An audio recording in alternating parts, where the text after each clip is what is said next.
Dear colleagues, good evening, ladies and gentlemen. I think we are ready to start, or as pilots say, to take off. And I am happy to present our today's speaker, Professor Romero from Florence, from European Institute. What's the European University Institute? European University Institute, strangely enough. Yes, yeah. Very complicated. And currently he's the Dean of Department of History and Civilization, and an expert in Cold War history and international history, the 20th century. And the topic we'll discuss today is recent approaches to the history of the Cold War. And usually we proceed in the following way. So about 40 minutes or 45 minutes, for the presentation, and then questions and answers session, followed by general discussion. Okay, perfect. So, and without further ado, I'm giving the floor to Mr. Romero. Welcome. Thank you very much. I'm delighted to be here, to be invited to discuss with you. And in part, the origin of this talk is an essay that I've been asked to write for Cold War history, which will be coming out sometimes in the fall, on the main points about Cold War history, about which historians are at the moment arguing very vividly in many ways. So it's basically a discussion of historiography, and that's why I gave you that list of texts that I will mention or refer to during the discussion, rather than prepare a presentation, because a presentation is about titles doesn't make much sense. I think an old-fashioned list of titles probably makes more sense. Let's start from the very end. We all thought by 1989, 1992 that the Cold War had ended. Almost all its features were changing very rapidly. The systemic ideological confrontation between capitalism and communism was fading away. The geopolitical partition of Europe was no more. Nuclear deterrence was changing into something much less armed and almost hypothetical in terms of the tension around it. Superpower rivalry was being wound up with cascading effects in various areas of the world. Now, we are a quarter of a century later now, and historians are obviously not discussing that reading of the end, but certainly expanding, dissecting, complicating the very notion of a Cold War into a sort of kaleidoscopic multiplication of prospects, contexts, methodological approaches, and meanings. We obviously situate the Cold War in longer-term perspective of international transformations.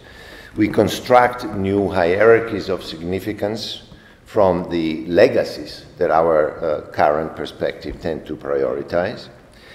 Perhaps more importantly, we decenter from a sort of primarily Euro-Atlantic focus to the complex heterogeneity of the so-called Global South, and from a close frame on the superpowers decision makers to the agency of a variety of actors in Latin America, Africa, and Asia. And we enlarge the field from the customary subjects of diplomacy, security, and ideology to a very large assortment of transnational and domestic issues, cultural, social, human rights, media, economic and intellectual history approaches. So we seem to maintain a shared understanding across this very diverse field, a shared understanding of the Cold War as an East-West conflict of increasingly global reach that burst out in the aftermath of World War II to die away around 1989. But within this very rough outline and chronology, the very subjects appear to be growing more and more indeterminate, if not amorphous. as traditional paradigm of a specific bipolar conflict is superseded by a much more complex fabric of disparate interactions, local, national, transnational, global, with multiple actors. So, in any way, this is very positive. There is no doubt that we are considerably broadening historical knowledge of Cold War-related transformations in a both geographically and figuratively expanding space. We are, in a way, following new paths, opening up new vistas, and that's all very well. But the question is, and it's a question that several historians are beginning to ask, are we also diluting any notion of the Cold War as a unified, identifiable subject of inquiry? Can we still speak to each other across this very diverse field rather than past each other if Cold War grows to embrace, just to mention some of the topics of books of the last 10 years, the architecture of the Hilton hotels as well as the Berlin Wall, or American kitchen technology and American Sovietology, Latin America's domestic conflicts just as much as the White House or the Kremlin's strategies. So put it another way, are we still dealing with one Cold War or many? Are we expanding Cold War history or building a multifaceted history of international, transnational, and global change through the second half of the 20th century? A period that we keep referring to as the Cold War era, even though we no longer agree on the overarching centrality of the notion itself. The editors of the Cambridge History of the Cold War, which is the first text you have in that list, evidently thought that a wide-ranging, pluralistic interpretation of Cold War history was not only sustainable, but indeed inescapable. And by and large, I think they were proved right. If you take together the essays of the 3 volumes of the Cambridge History, which are, I think, the main reference point to assess the state of an expanding field, you will see economics, technology, culture, ideology, science, strategy, diplomacy, intellectual history combined in a multifaceted and duly global reading of an expanded Cold War that broadens its reach while still maintaining, at least in my opinion, a perceptible identity as an antagonistic dichotomy.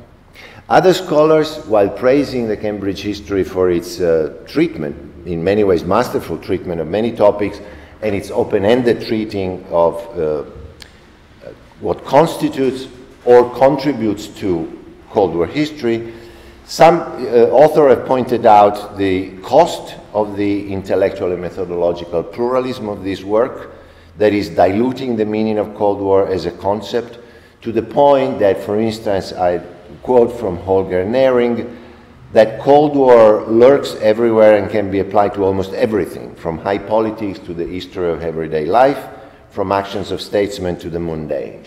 And he concludes that Cold War studies have lost a clear object of inquiry and a clear conceptualization of what it is that constitutes their subject. In a similar but even blunter vein, Lawrence Friedman warns us against substituting a specific meaning of the Cold War with an ecumenical view of it as an epoch. An epoch so that it becomes possible to discuss almost everything that happened between 1945 and 1991 as part of one event. So the need, in his opinion, left unfulfilled by the Cambridge History is to untangle the Cold War from all the other strands of 20th century history, work out what was distinctive and specific about it, and then assess how we interacted with all the other strands. And I think that this is indeed the key issue. So I think we're dealing with 2 interconnected problems. The first concerns the distinguishing core of the Cold War, the conceptualization, the definition of what is Cold War.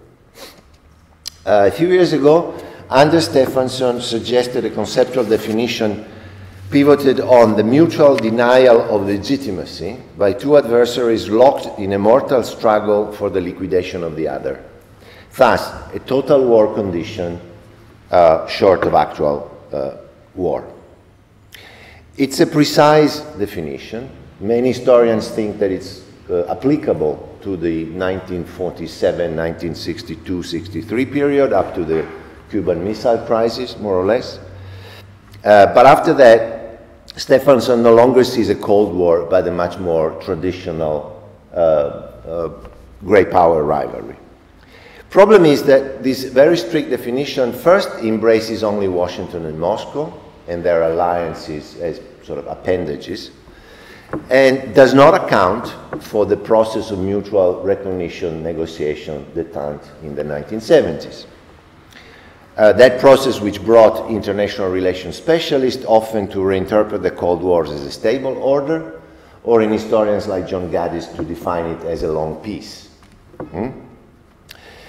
Under Stephenson's concept, as well as the long peace idea, I think appeared too radical and at the same time too circumscribed as an analytical tool to be truly usable, and were set aside by most historians, who settled instead over the last, let's say, 20 years for a pragmatic, functional, most often implicit definition of the Cold War as an East-West antagonism rooted in irreconcilable ideologies, structured on geographical partition and strategic deterrence, and fought in a variety of spheres.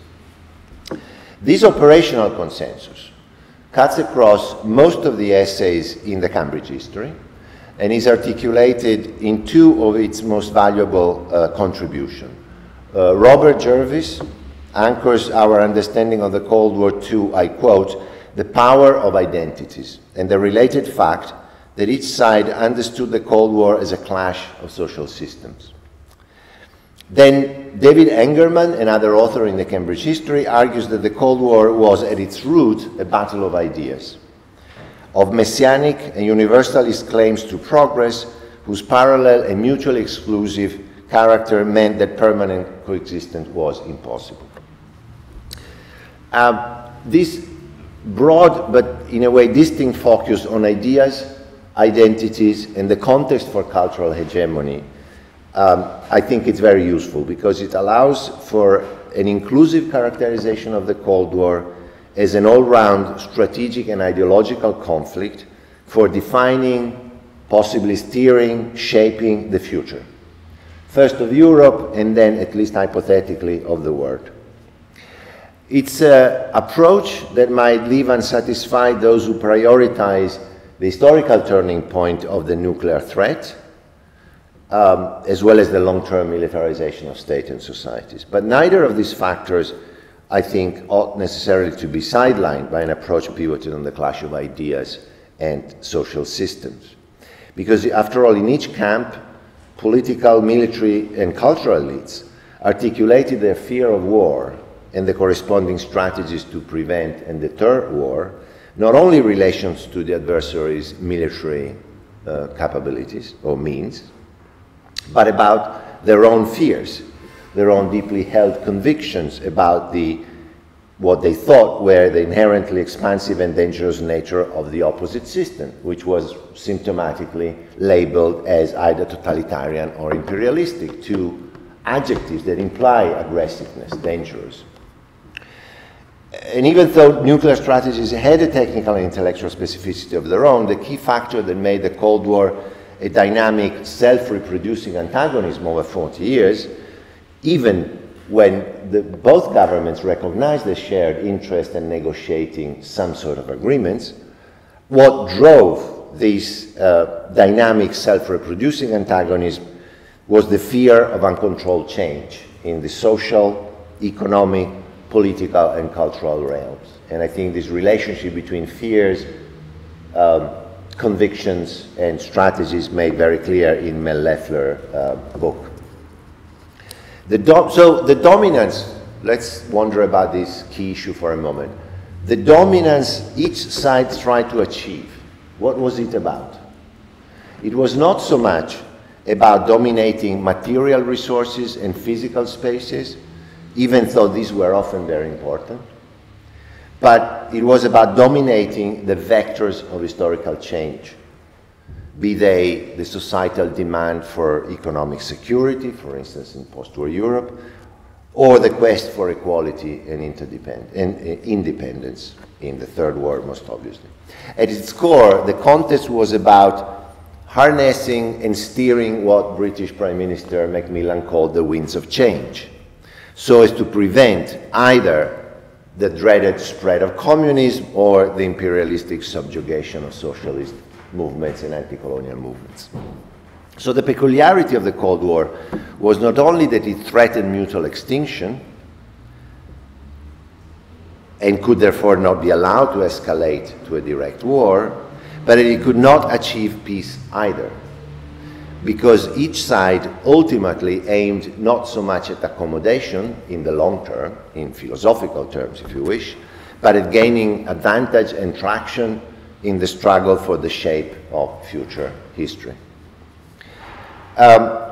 If we look at it as a contest for hegemony, as a struggle for mastering change without blowing up the planet, even though a considerable risk of blowing up the planets nonetheless, the Cold War maintains its sort of warlike character as a key feature of its origins and development. And besides, it allows us to maintain the critical continuum with World War II and the Depression as the intellectual matrices that informed not only the analytical strategic thinking of policymakers, but also the cultural and emotional imagination of post-war societies in Europe, in North America, in Japan. Obviously, one of the challenges of articulating a cultural history of a conflict spanning 4 decades resides in its changing meaning across time and generations. Initially, the Cold War was rationalized and to a large extent publicly accepted as the means to avoid World War III without capitulating to the adversary. But then, the Cold War morphed into the overarmed balance of terror that subsequent generations, certainly at least in Western countries from 1968 onwards, grew to perceive not as the least bad option, but as the supreme danger itself, inherently, senselessly risky, violent, suffocating. Perhaps even more importantly, this approach can bridge the increasing gap between an understanding of the Cold War limited to the Euro-Atlantic area and to the action of the more powerful states, and bring together another reading of the Cold War as a global one, pivoted on a north to south dynamic. And here we have a problem because often enough the former reading, Euro-Atlantic, centered on superpowers, remains stuck in a diplomatic history of great power games, while the latter often forgets the real agency and specificity of the local actors, forgets what Matthew Connelly, in a very famous essay, made a plea to take off the Cold War lens and study each actor and tension in its own terms, especially in the Third World. Because it seems to me that it was the constantly renewed Cold War antagonistic dynamism that propelled the expansion on a global scale of imperial formations, very diverse, asymmetrical, and yet to a certain extent mirroring each other, imperial formations striving for control and hegemony over transformations that they neither initiated nor dominated, however much they tried to manipulate them. So I agree almost entirely with Arne Westad's plea for a pluralist approach to the history of the Cold War. There are the titles of his debate with Anders Stefansson again in the Uncertain Empire volume. Westad uses the figure of speech of the elephant, a big, complex beast that should not be reduced to one of its constituent elements by focusing exclusively on it. Why the elephant? The elephant in the sense of arguing for this ongoing diversification of international history by its encounter and cross-feeding with social, cultural, and intellectual history. And his argument is directed against what he calls the relentlessly United States-centered reductionism of most American historiography about the Cold War. And particularly Stefansson himself because Stephenson in that essay argues for what he calls a rigorous centering of historical understanding of the Cold War as, and it's an incredibly rigorous and limited understanding, I quote, the Cold War, according to Stephenson, would be the manner in which the United States was able in peacetime to enter into the world of international politics on a global scale in the name of conducting a war short of actual war that had allegedly been declared by international communism. So, vested elephants make a lot of sense to me. I think that Stephenson's reading the Cold War is what the United States did. It's so drastically limited that it's self-defeating in a way. But Vestad's elephant brings us to a second problem that I would like to discuss. If the task at hand is the exploration of the various trends of international and global history that intersected with the Cold War, so that we can historicize the Cold War, contextualize it, and account for its permutations over time and space, we should simultaneously be able to maintain hierarchies of historical relevance. Just as we do not want to misconstruct the tail or the task for the entire beast, so we should not overlook the vital organs without which the elephant simply would not subsist and would not be an elephant. So the problem is, as you can imagine, relevance for what? Relevance to whom?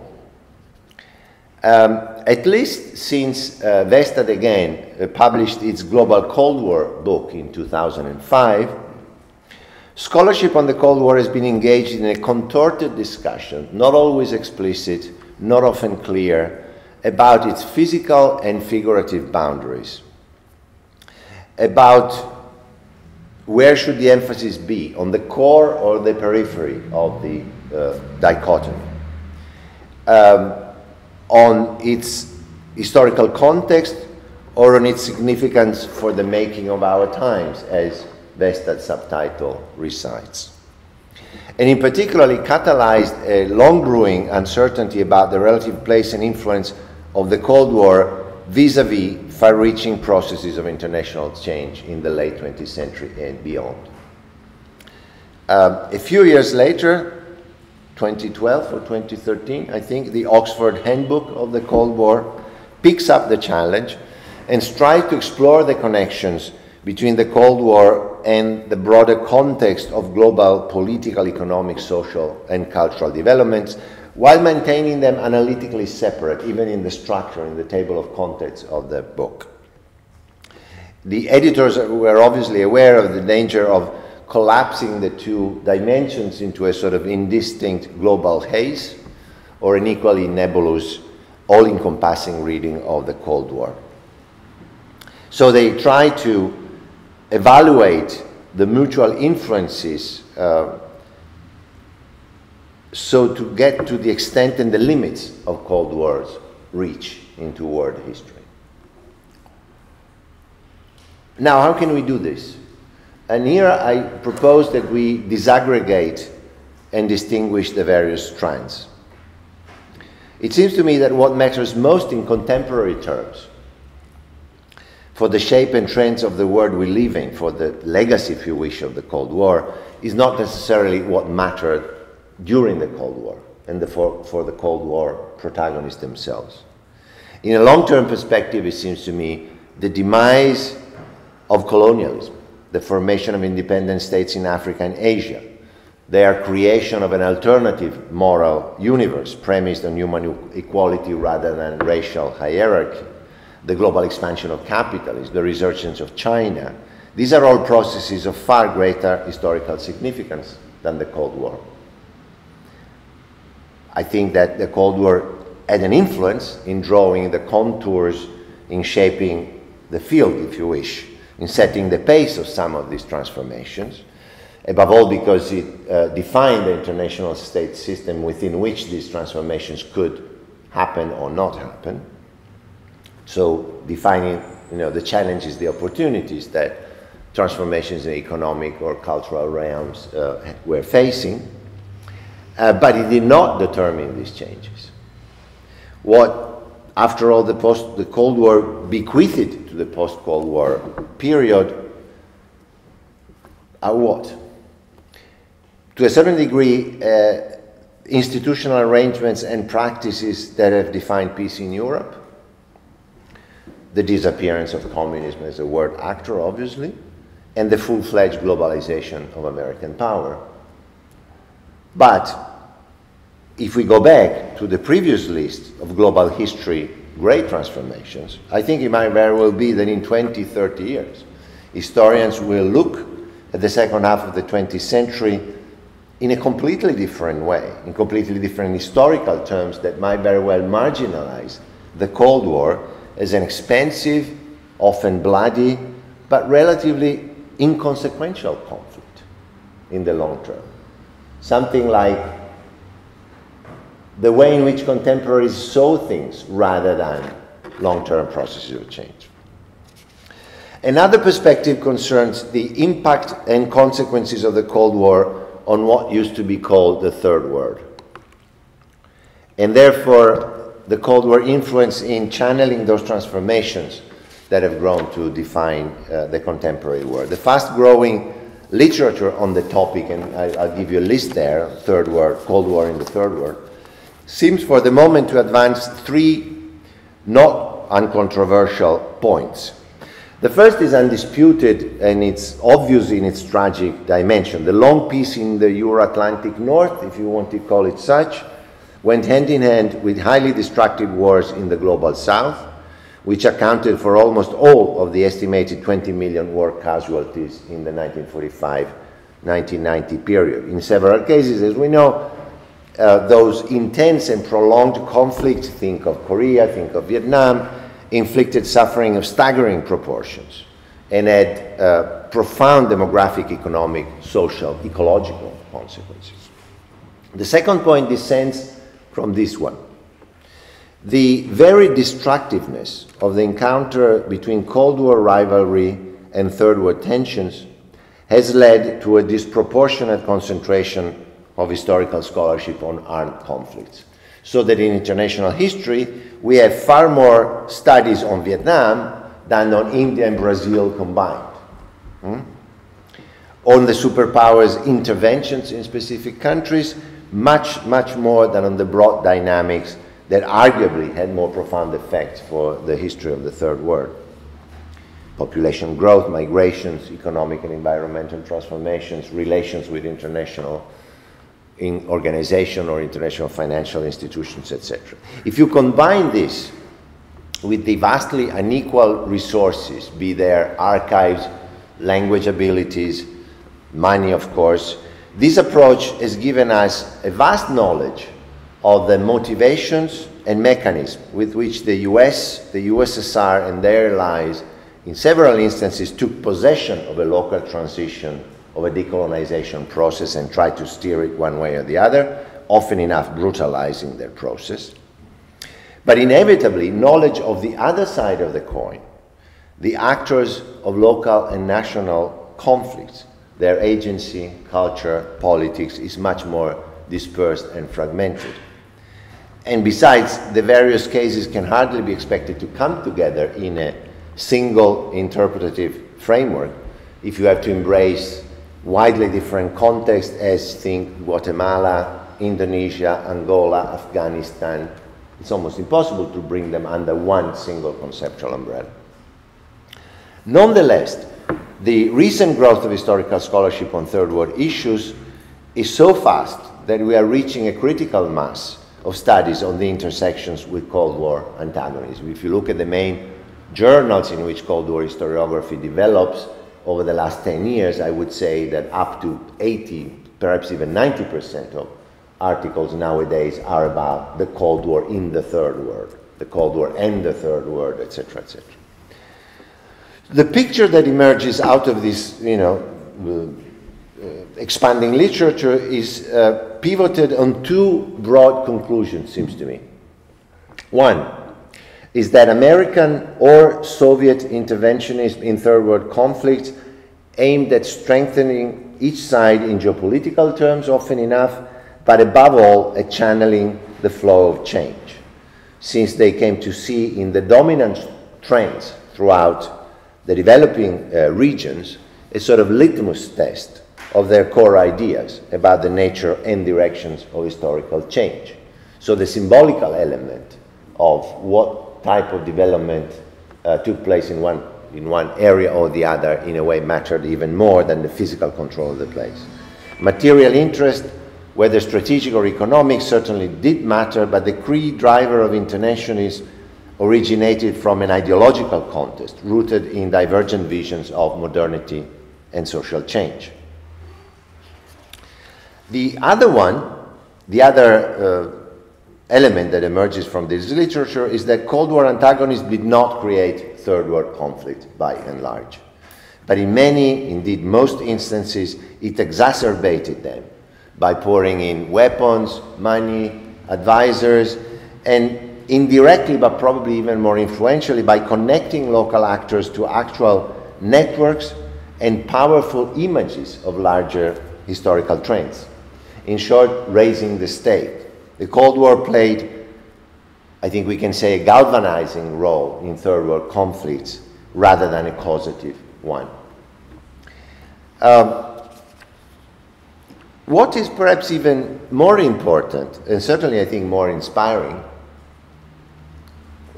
many of these studies are foregrounding local and national protagonists, be they social and political movements, or post-colonial elites who exploited geopolitical tensions to secure their own power, promote their own brand of development, appropriating Cold War discourses to create self-serving languages of legitimacy in the local context. So we are at long last perhaps moving away from a unilateral sort of north to south view of a destructive change wrought by the Cold War, by Cold War imperatives, upon a passively merely victimized or heroic Third World, and entering instead a more complex realm of process, of dynamic interactions among a variety of large and small, unequal but active agents of historical transformations. The third point emerging from the literature on the global Cold War is the disruptive, transformative, but also very uneven encounter of much of the Cold War with the competing Cold War ideologies of modernization projected upon it by East and West, with massive, even though vastly unequal, financial, military, technical, and cultural resources.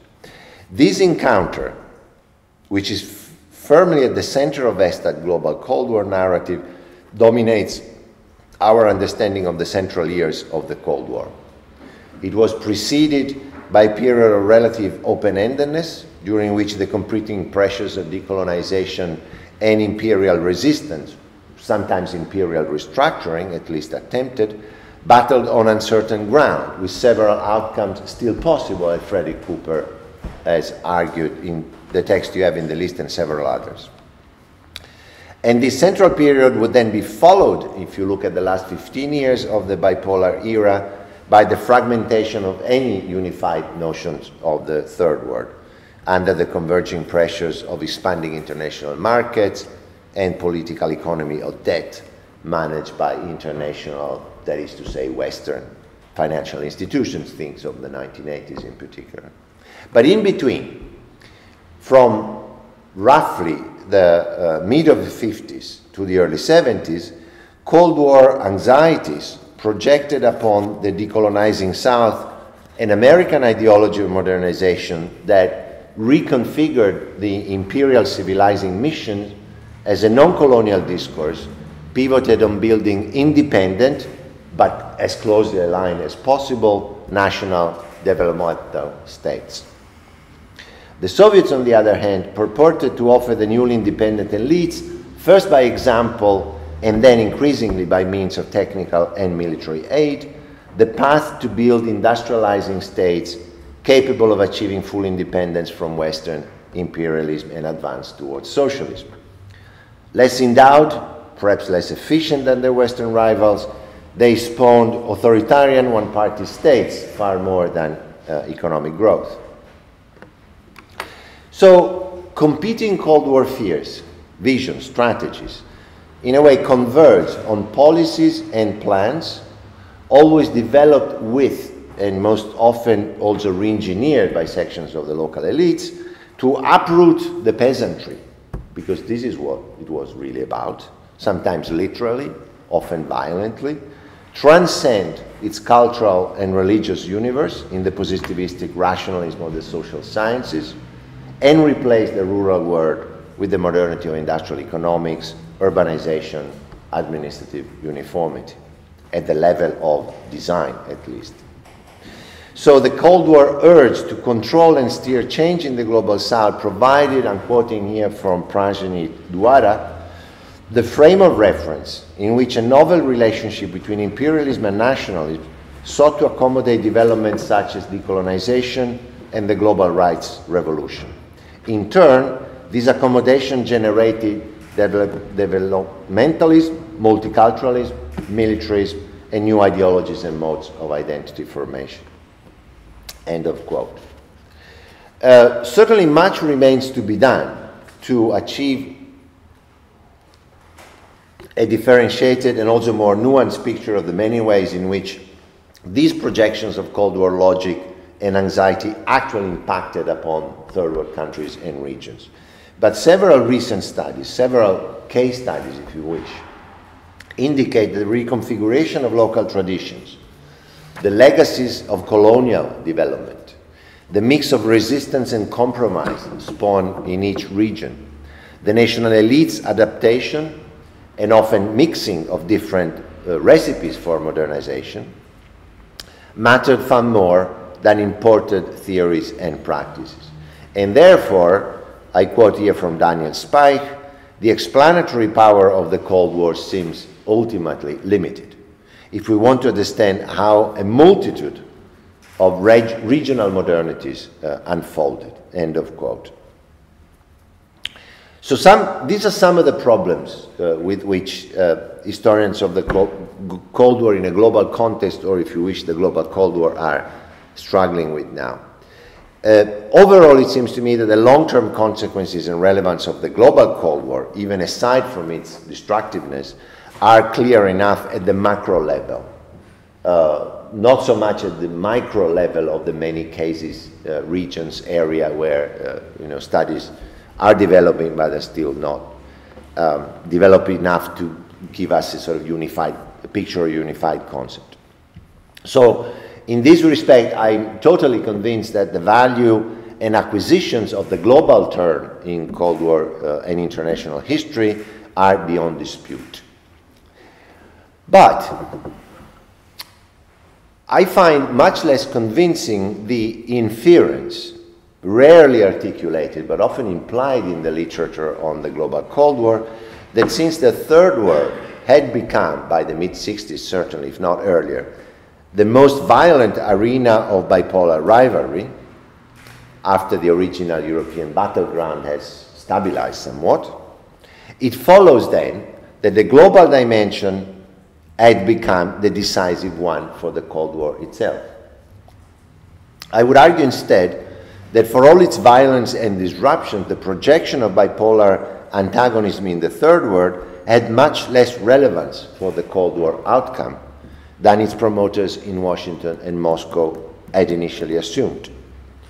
And this ineffectiveness, if you wish, emphasizes the real tragedy of the global extension of the Cold War, perhaps best exemplified by the enormously futile American Cold War in Vietnam in terms of transformation it engineered or prevented. Horribly destructive, incredibly futile.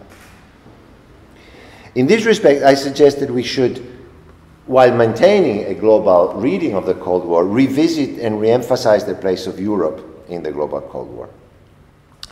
Of course, there is no controversy about the essentially European origins of the conflict, in the first place because it originated here from incompatible views on the way to overcome the continent's long crisis, and particularly to demarcate Germany's place and role in it. This was the very heart of the elephant, and would remain so even under a relatively stabilized partition of Germany and the continent.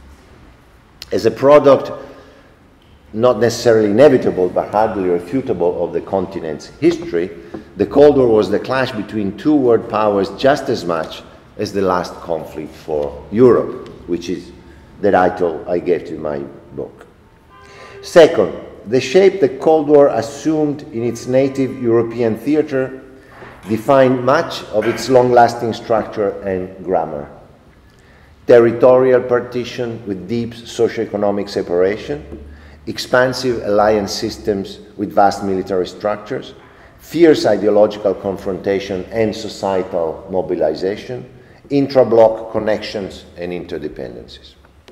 Third, and perhaps more crucial, the policies and procedures devised for structuring, connecting, securing each bloc, East and West. Constructed views, produced views of what the Cold War was, views, ideas of the Cold War conflict itself that revolved around a fundamental interconnection between the international and domestic spheres, in their cultural representations no less than in actual policies. Thence, the centrality of perceptions of multiple interdependencies, the notions of domino effects, and readings of the Cold War as a struggle for hearts and minds, to use the American expression, a context for hegemonic influence on the very fabric of societies and their patterns of development.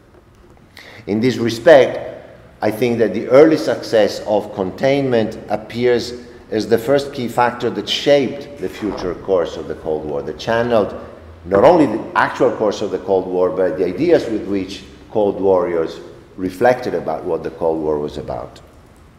The restoration of a viable and increasingly consensual capitalism in Western Europe, with the cultural defeat of Marxist-based options for social change and the relegation of Soviet influence inside its own sphere, built a long-lasting post-war landscape that circumscribed the Cold War battlefield. Without instability and fragmentation of the West, think of Italy or France, 1946, as well as Germany, communism began to lose its strategic, intellectual, and emotional claim on the future. Once denied the possibility of capitalizing on capitalism vulnerabilities and penetrating Western fragmentation, the Soviets found themselves somehow cornered in the management of an increasingly static and unwieldy empire, while hoping for a third world anti-imperial upheaval capable of overturning what was a very unfavorable correlation of forces. The prospect of anti-imperial upheavals no doubt ascended to a primary concern in Washington. By the early 50s all the way to the mid-60s, it's now the fear of the moment in Washington, and permeated both Eastern and Western in questions about Cold War scenarios. As I said, from the mid-50s until approximately the mid-70s. But did this refocusing on the global, on the imagined and consequently often devastated battlefields of a larger Cold War in Latin America, in Asia, in Africa, actually change the balance of bipolar antagonism? The literature on the Sino-Soviet split and China's place in the Cold War is clearly telling us that the socialist camp lost whatever chance it might have had to project hegemony on the Third World as its unity fragmented, and that the realignment of China and its subsequent option for a capitalist path dealt the heaviest blow to the strategic and ideological prospect of any anti-Western option. No single Third World conflict, even the largest one, Korea, Vietnam, etc., had or could have had, given its localization in a way, all by itself a decisive role in altering the overall balance of power or the perception of bipolar antagonism future course. There is potentially an exception to the last point, that is the extent to which the war in Afghanistan might have influenced Gorbachev's final rethinking of Soviet role and strategy. But it's sort of minor exception in a field in which I think almost all the Third World conflict did not really change the main perception of what the Cold War was about. Nor did the Cold War's global expansion eliminate the centrality of Europe, the centrality that Europe maintained in strategic visions of the two antagonists. However stabilized, or seemingly stabilized in its partition, East-West, Europe remained the center of gravity throughout, symbolically and strategically. It was the only area whose heavily militarized balance each side deemed so fundamental as to contemplate a virtually automatic escalation to total Cold War in order to preserve it. Nowhere else was a hypothetical withdrawal or loss automatically equated to an overall strategic defeat in the Cold War. A prospect neither side could contemplate, because each side assigned to this prospect a sort of a historical apocalypse notion. And then, of course, Europe came back to center stage with the unmaking of superpowers détente, late 70s, early 80s, and the incipient crisis of the Soviet Empire, first in Poland and then elsewhere. There is a fairly broad consensus in international history on the compelling influence that globalization of Western capitalism from the 1970s, together with the eclipsing of Third World revolutionary prospects, played in isolating the Soviet Empire, exasperating its economic predicaments and legitimizing the notion of its incipient obsolescence, that notion that Reagan and the Western statesmen and media used so deeply in the 1980s. But within this broad context, the key dynamics that propelled the crisis of the socialist system all the way to 1989 appear to increasingly recenter the Cold War fortunes in their original European cradle. The emerging politics of human rights fostered by the Helsinki Agreement focused international attention, and a specifically Western cultural offensive, on conditions under socialist regimes. The economic, societal, and cultural connections facilitated by the détente between Eastern and Western Europe enveloped a few socialist regimes, most noticeably Poland and Hungary, in a web of trade relations, financial dependencies that emphasized the need for profound reform. They magnified the comparative failure of socialist governments in fostering growth and innovation, thus further eroding their brittle, thin legitimacy as well as their ideological self-assurance. They built a fabric of transnational contacts and exchanges that paved the way to views of deeper cooperation across a less and less impenetrable Iron Curtain. And they raised the stakes for the Kremlin, lest it be tempted to use armed forces once again to discipline its empire, since they highlighted the unsustainable economic and political cost of such a choice, as evidenced in the case of Poland 1981, the debate before martial law was adopted in Poland. In these and many other ways, intra-European détente nudged socialist elites towards international cooperation in ways that eventually allowed for, or at least facilitated, the peaceful conclusion of their final crisis. And finally, the very end of the Cold War is simply unimaginable, both in its actual dynamic, the dynamic that we know, and whatever constellation of counterfactual hypotheses we want to do, without a solution to the problem of peace and stability in Europe. There is a debate whether Gorbachev's new thinking on the predicaments of the socialist system amalgamated global, European, domestic dimension. We can discuss the extent to which Europe was central or not in his intellectual landscape, and intellectual landscape of his advisor, and yet the waning of Cold War confrontation and the end of the bipolar system was pivoted in the end on the Berlin Wall and the partition of Europe it symbolized, on the dismantling of Soviet control on the nation of Central Eastern Europe, on their transition out of communist regimes. So in this multifaceted explanation of the end of the Cold War that nowadays we're trying to build in terms of historical research, the salience, it seems to me, of Europe's historical legacies and of the Europeans' own agency occupy a large, inescapable space. So let me conclude by saying that provincializing Europe, to use Chakrabarty's very successful formula, is an epistemological necessity if you want to do global and international history. That is not European history writ large.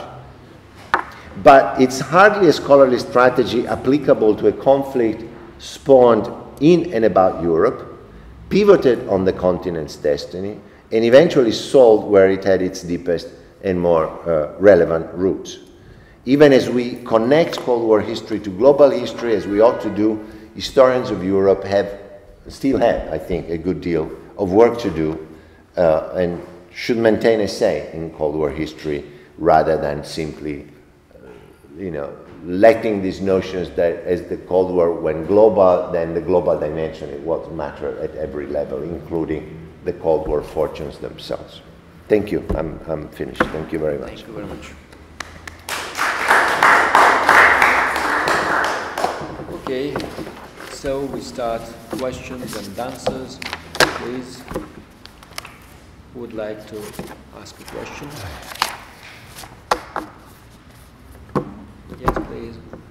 Yeah, thanks very much for your talk. I have two questions. The first one is a very simple one, being I'm wondering where historians who are currently based in Russia fall in this large historiographical landscape, if there are any trends that you have noticed, or if or perhaps if the field is simply too wide-ranging to speak of trends. I'm really not sure. And the second question is that it seems that because of Europe's importance as Europe's geopolitical importance during the Cold War, Europe's importance as a stage on which various battles, symbolic, socioeconomic, geopolitical, were fought out, you're putting Europe back in a central place, right, in this narrative and shifting. But I'm wondering if it's based on that logic, you could just take a step even further back in the historiography and say, hey, we should focus on the Soviet Union and the United States again. That is the logic of the argument. The shift towards Europe, it seems to me, might even have a larger implication. I'm wondering what you think about that. Mm-hmm. Shall we collect questions or I answer? It's up to you. Are there many questions? Please raise your hands. Okay. I'm particularly interested in the history of science and technology during the Cold War period. And as you maybe know, the leading American historian of science, Mark Adams, about maybe 15 years ago, he stated that it was the best time for science and technology since the Cold War. Do you agree? What do you think about that? Because what I missed in your talk, I missed that dimension, science and technology. And also, how we could explain that it was not only the best for national science and technology, but that also a lot of cooperation went on. Was it in spite of the Cold War or because of the Cold War? Or both? Okay. Well, maybe I'll start from this last question. I don't know the sort of field of science and technology history well enough here. Two things, though, seems rather sort of reasonable to say. First, whether it was the best period for science and technology, that depends also on your point of view and your values, in the sense that there are, of course, historians who say, technology and science were pushed forward, but there's an enormous investment by mega states and their alliances, but at the same time they also channeled research, basic scientific research and especially technological research into the fields, military, but not only military, that matter to them, especially from what I understand, the historians of computing have made this argument, but also historians that do work on space and related technologies, etc. it seems to me quite reasonable to say that international collaboration and the extent to which this is crucial for science and technology developments, you know much more than I do, but certainly international collaboration expanded very rapidly, but at very, very different level. There is a level of, for instance, US-British collaborations that is probably top. Then there are various lower levels of collaborations in the Western alliance with Germany, with France, or other ones. I know less about the interchange in science and technology within the socialist camp, frankly. You presume you know more than that. But again, if the Cold War urge produced this internationalization of science, at the same time it's also channeled it in very specific segments. And so whether it's the expansion of internationalization or the segmentation of internationalizations that matters more, I guess depends on where you place the thing. One interesting argument that comes from economic history is that economic historian seems to say at a certain point the development of multinational corporations became so rapid, and when it interacted with the financial explosion of the mid-70s and the opening up of capital markets, at that point research and especially technology development was taken up by major corporations, and at that point the Cold War state inputs started to matter less and less.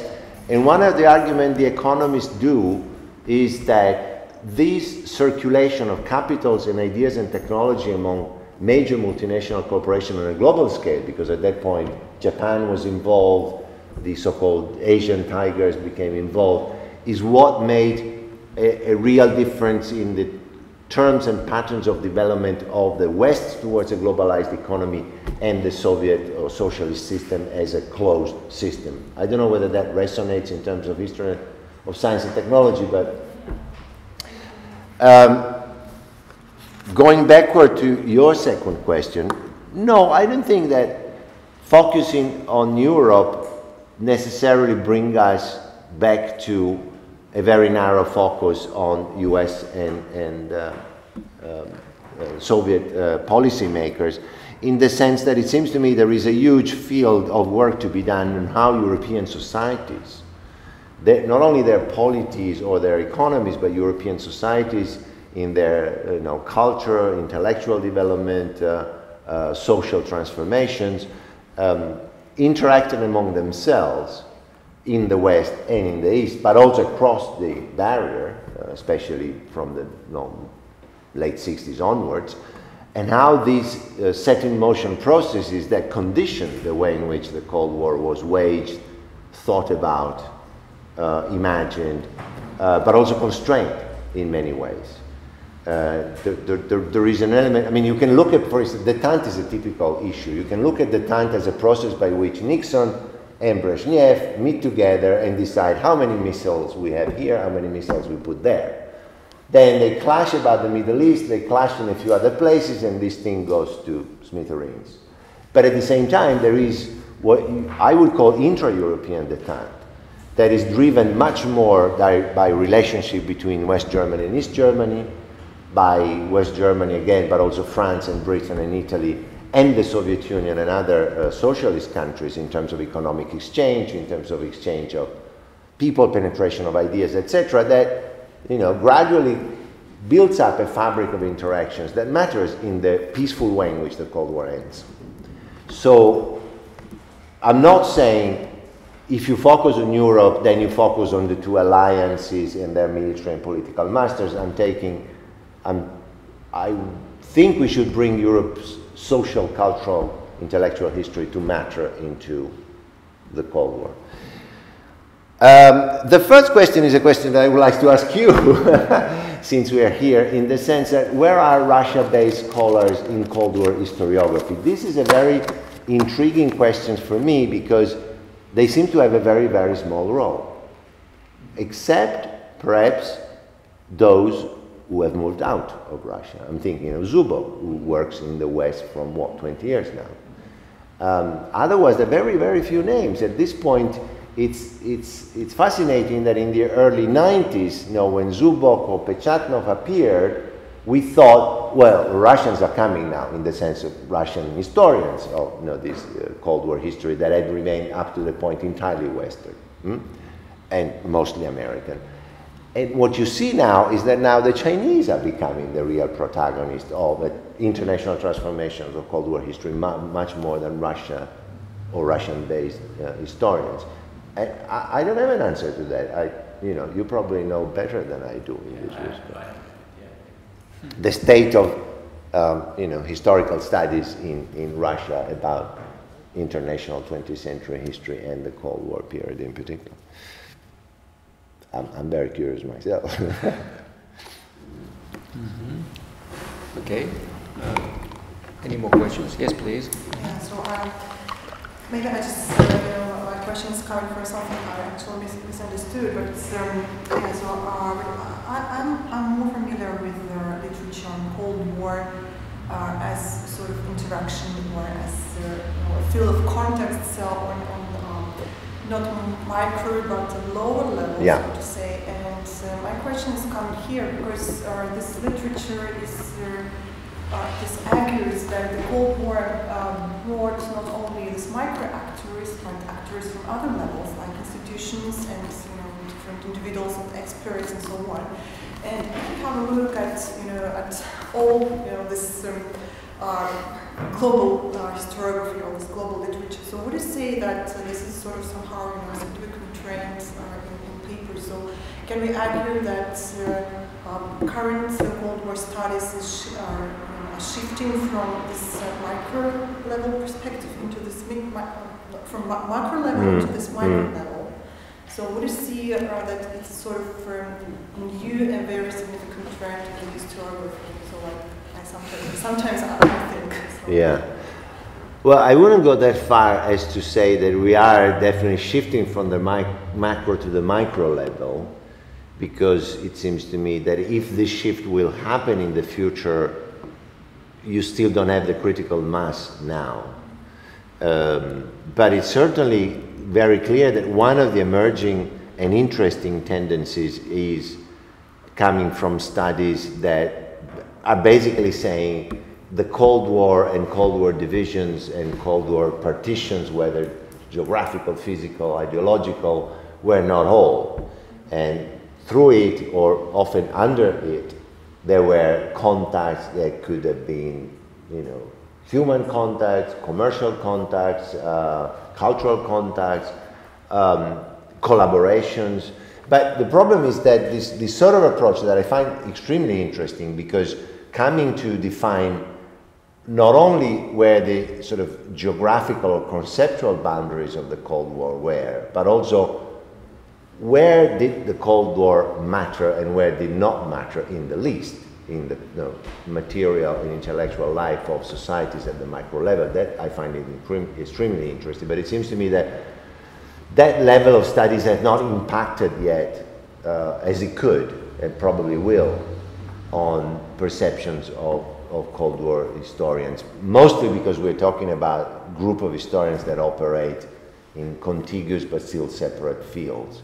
I don't know whether it's a matter of a critical mass or some breakthrough work, because a lot of this work can be, let's say, in the common consensus or the lingua franca of the Cold War historians or the international historians.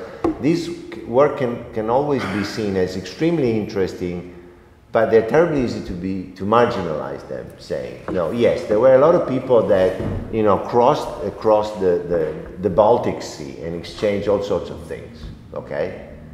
So what? What did they change, except for the life of those peoples involved? So the macro historians is always an easy task in marginalized micro historians as interesting, but then what?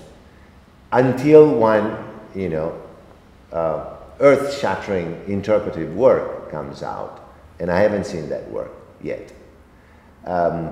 Or at the other level, there are works that analyze how experts, typically experts, east, west, north, south, whatever, collaborated much more than competed in transnational networks or even international organizations, on medicine, things like that. Does that exclude, reshape, marginalize the notions that international organizations, especially at the apex level, the UN, were divided by Cold War confrontation?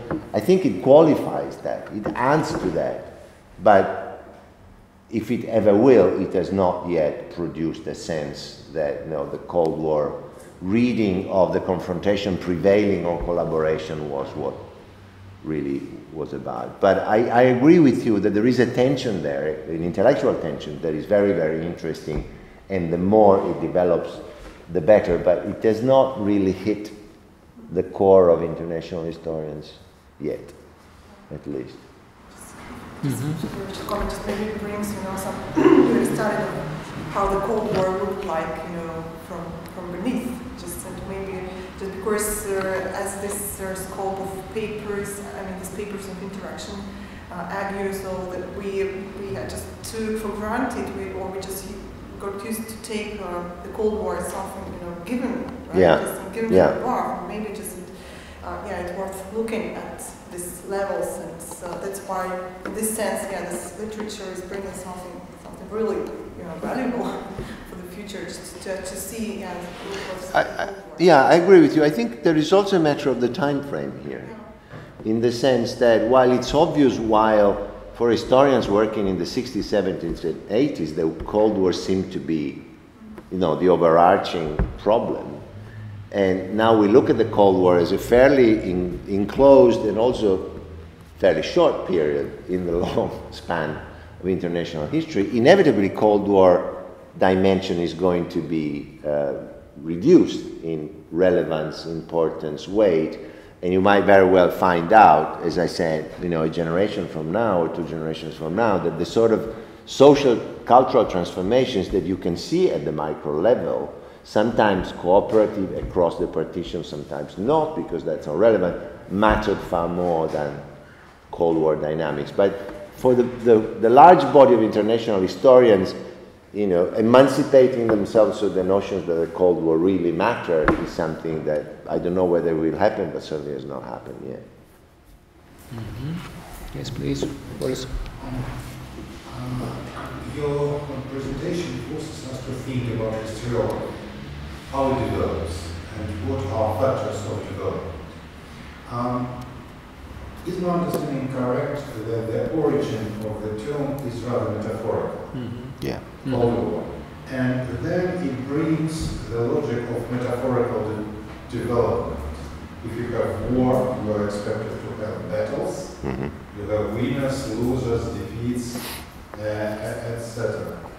So is that genealogy, this origin, this pedigree influences somehow the historical analysis of the end, let's say, of the Cold War, winners, losers, etc. My second question is about other possible factors, which is what I mentioned for us, sources. To what extent their logical bringing new sources influences these new schools or new paradigms. I mean, classifying, declassifying, reclassifying sources, and bringing new technologies as an access to sources. To what extent it influences the general field? Yeah.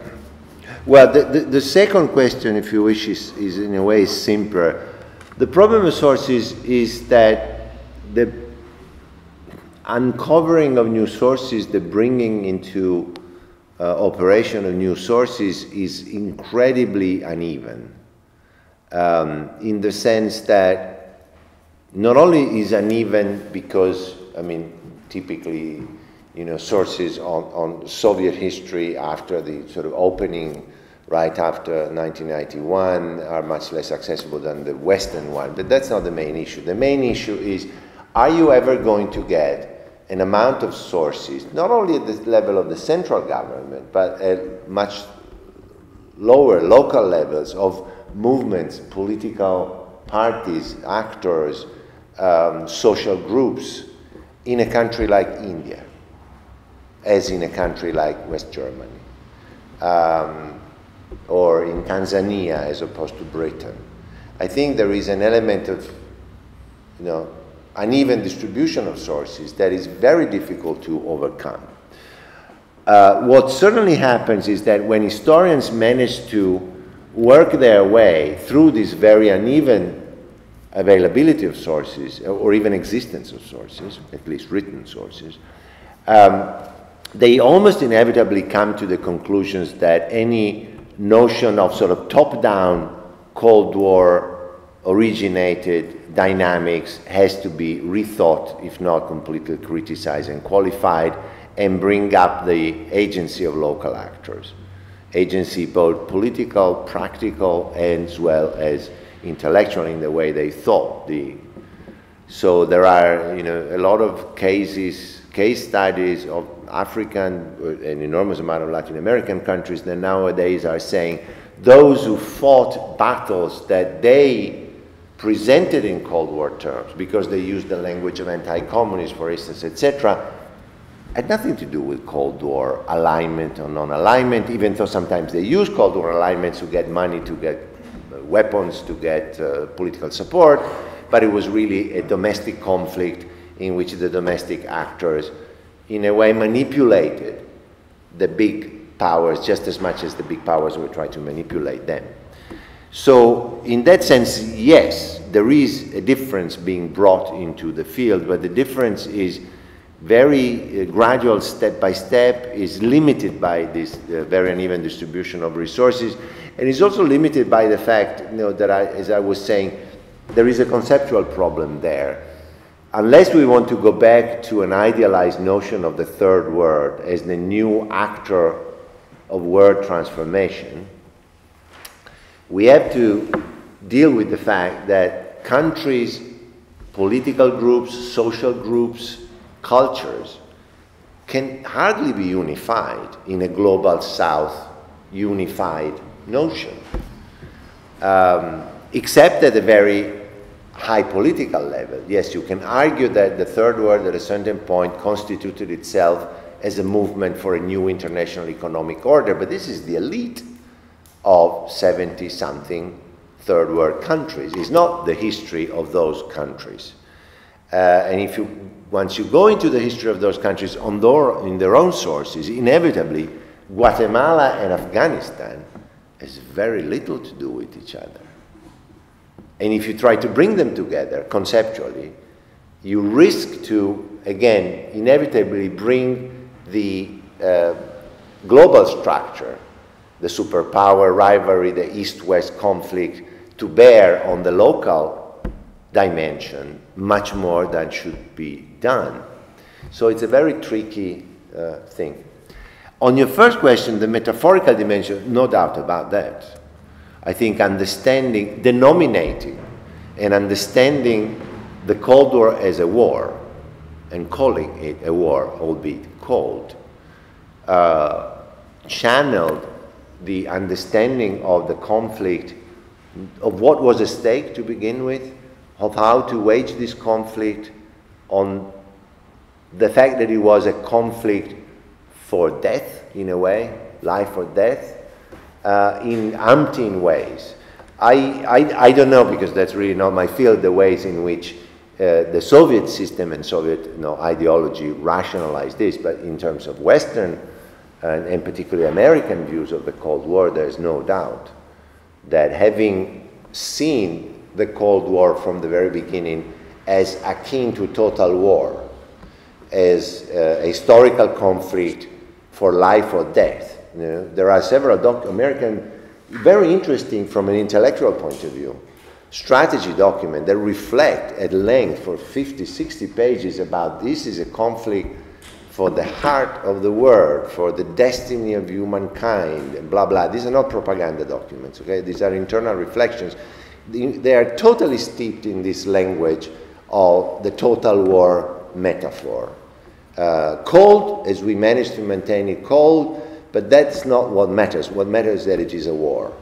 And I think until, I would say that 90% of historians would subscribe to the notion that this frame of mind start to change and then changes rather rapidly only after the Cuban Missile Crisis, which is a turning point in the sense of coming to terms, or try to come to terms, with the potential consequences of thinking and waging this rivalry as a war. From then on, up and down, there are moments in which the thinking, I'm not saying the policy on the ground, but the thinking goes back to this war metaphorical dimension. Sometimes it doesn't, but it's never so preponderant as it was in the first 12, 15 years. But in those years, I have no doubt whatsoever that it defined and shaped, as you said. Very much so. Very much so. Probably less so in other environments who were perhaps intellectually influential, but not at the policy level. I'm thinking, for instance, of the way in which Catholic thinking shifts from espousing the American crusade against communism totally in 1948, 1950, to start reflecting about war and peace in the early 60s, and abandoning this dichotomic word of conflict, sort of universalist conflict. And probably there are various other political cultures or religious cultures that have this sort of transformation, not in sync with what official policy level is. But overall, I would say that you're absolutely right. I agree with you. Okay. Probably one more question. One or two. Oh, no. Well, I would like to ask probably Good. one question about the dynamics of these Cold War historiography, because you highlighted issues, problems, so you structured somehow the field. But what about dynamics? And could you possibly say in what direction this historiography develops currently? If there is one direction, or probably many of them. There are certainly many. If you look at it from the inside, from inside the field, this broad field that you could define as Cold War history, it seems to me that one trend is, and it's already beginning, but it's still in sort of infant form, but it will come inevitably, is this multiplication of studies and attention to the Cold War in the global South, or the global dimension of the Cold War. How will that be conceptualized in terms of, does that make the Cold War something entirely different from the way we understood it, as you were saying, metaphorical war, etc., etc. Sooner or later, this sort of reflection will come. And to what extent the Cold War in the Global South transformed the Cold War, turn it into something else? Do we still need to use the term? Does the term make sense? Is the concept still valid? Or we simply abandon any notion of Cold War history and move into global history as such? A second level, I think, is the level that you were mentioning, macro and micro, conflicting partition versus cooperative contacts. That's a possible line of development, even though it needs some sort of subversion of the field before, as I was saying, before it becomes accepted to listen to by the traditional large bunch of Cold War historians as traditionally understood. These are visible trends. Everything else, I think you can speculate about it, but it would be a very difficult bet.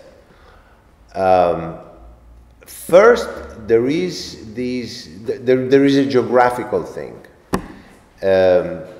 In some areas, most notably a few countries in Latin America, Brazil, Mexico, and in China, there are emerging centers of international history that to a certain extent relate to international history and Cold War history as it is today, but to a certain extent bring different viewpoints and voices, and this might very well change the entire discourse of historians. But certainly for the moment, the preponderance of historians in the US and to a certain extent in Europe is such that whether this will happen or not, I hope so, but you know, it might not, or it might be very, very slow. What I think it's without doubt is that the Cold War will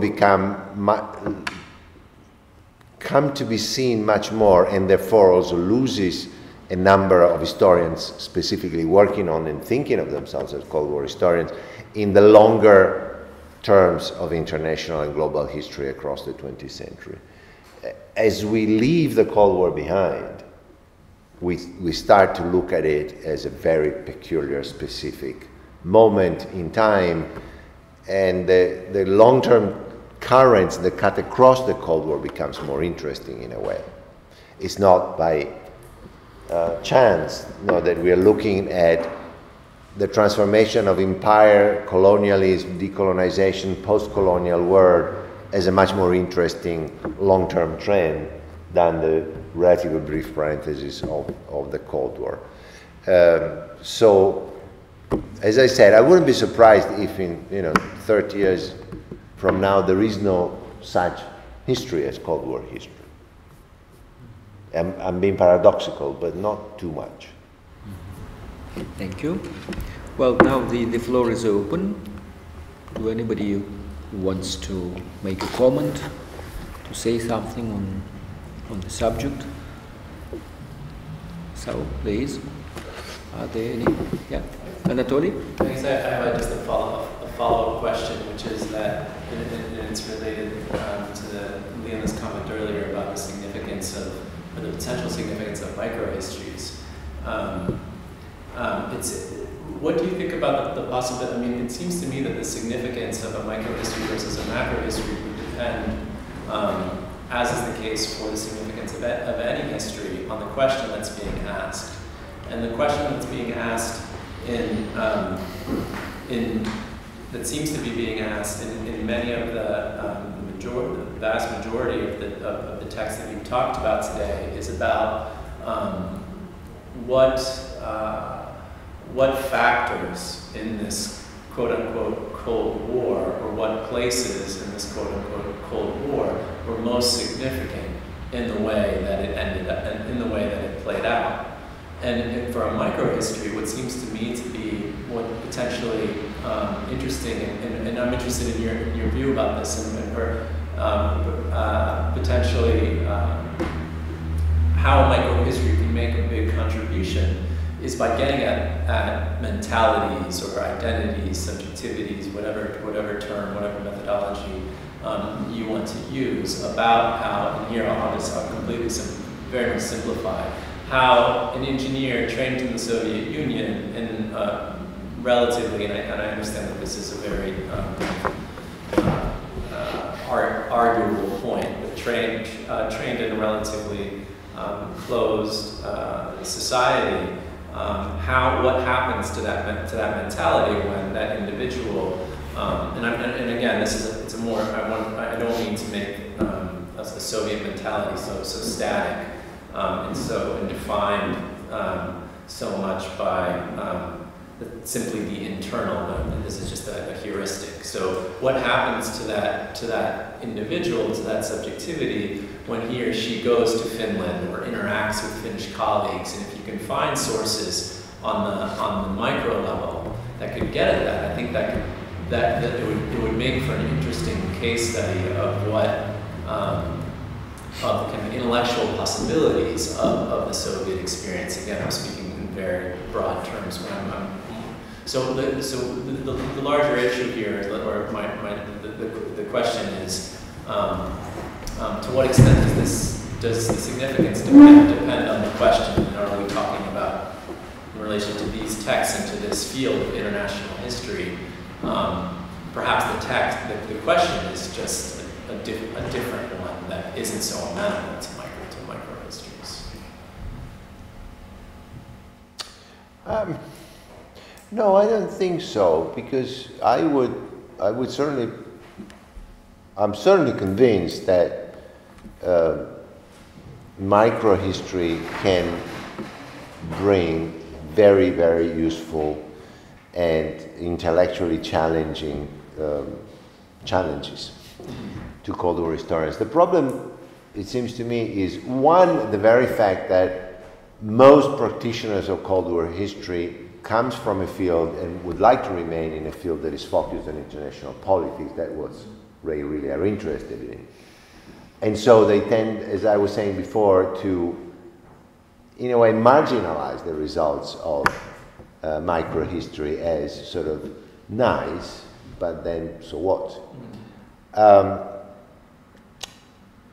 If you look at it more generously, less narrowly, the problem remains in the sense that you can either build a cultural, intellectual historian or the Soviet engineer or whatever in contacts with Finnish or German or Greek peers or counterparts or whatever, how that changes the trajectory of this group of individuals, and how therefore it gives a different take on intellectual and cultural history, fine.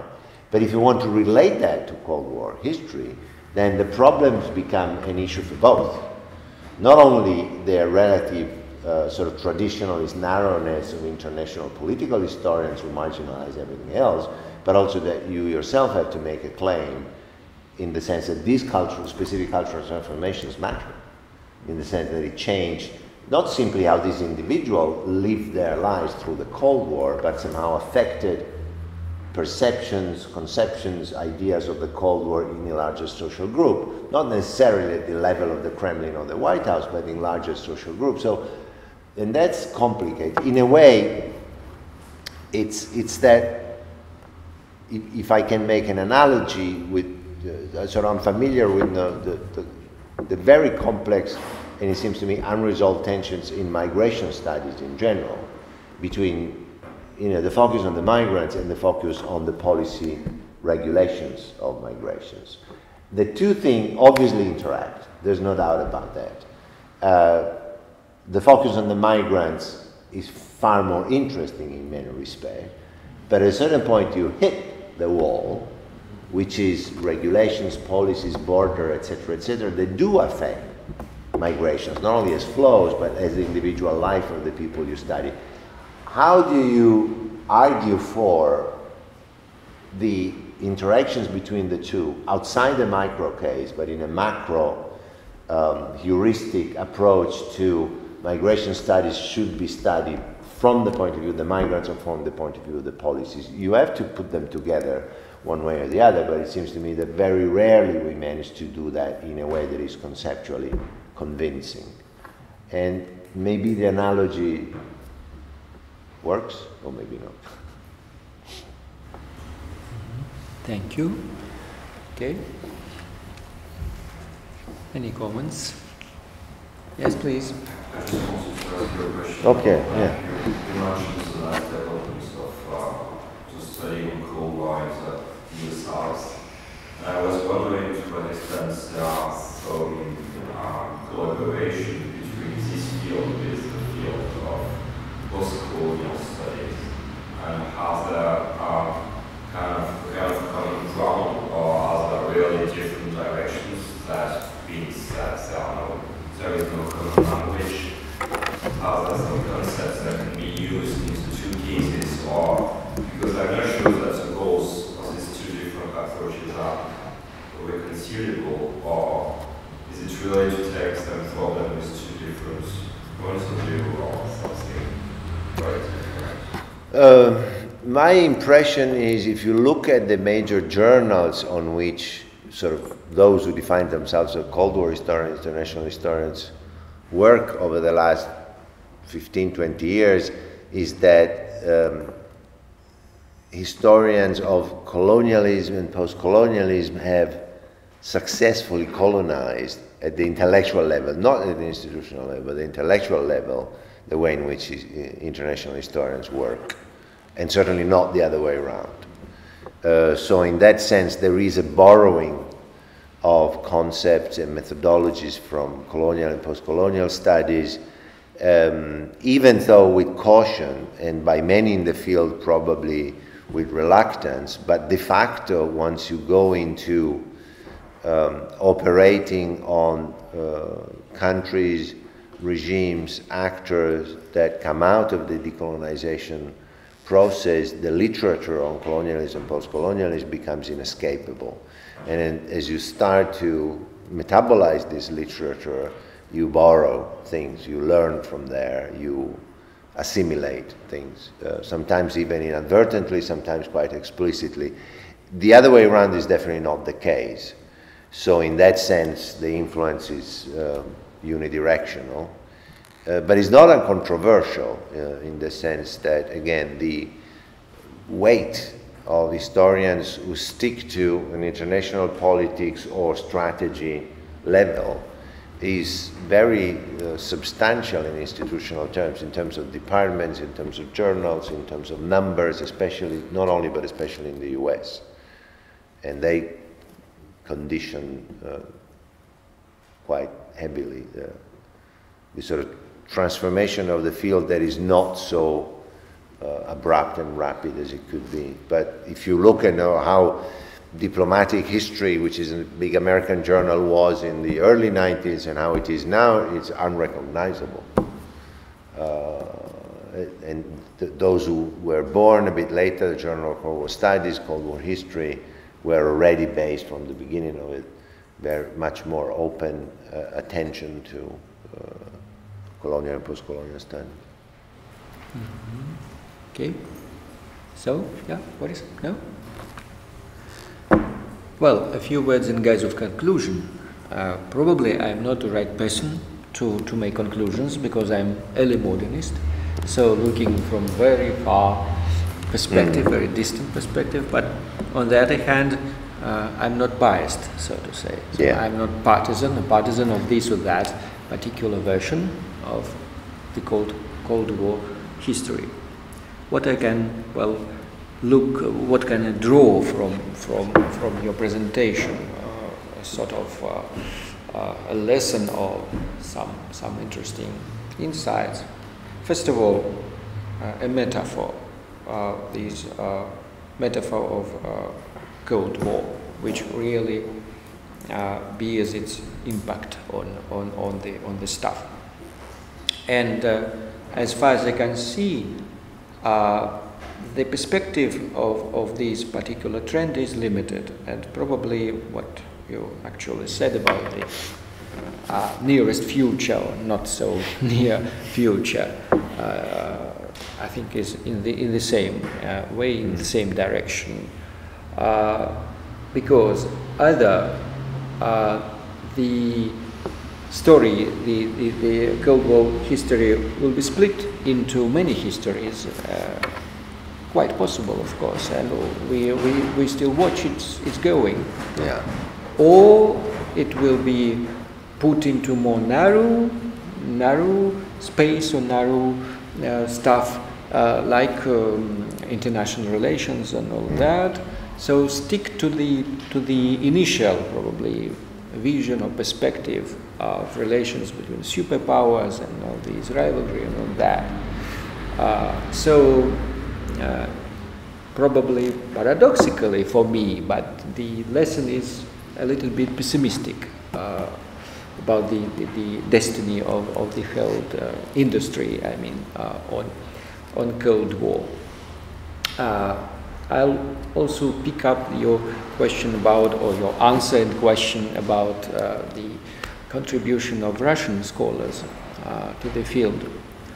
I would say that probably there are not so many experts and not that much interest in the field on the part of Russian scholars, because we are still experiencing some sort of post-Cold War syndrome or something like that. So we're not free. We're not free from the legacy of the Cold War, and some politicians here just are about to continue. It seems like so to continue the Cold War in a new way. Plus, our archives are not open; they are closed. Sure. They are closed, and those people engaged in international relations, so around Ministry of Foreign Affairs and all that, they are biased, of course, and I do not see a new generation of scholars who really well prepared and eager to do something new and independent and just in a very, very good scholarly tradition. So almost no way to to get something really valuable and really academic and all that.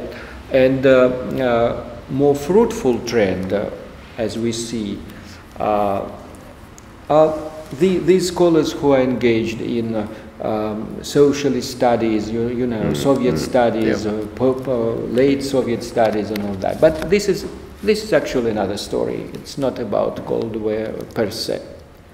Well, but this is my probably ignorant comment on the point, just as I see it from my very distant perspective, of course. So, any more questions, any more comments? Are there any? Well, then let's burst into applause. And thank you very much. Thank you.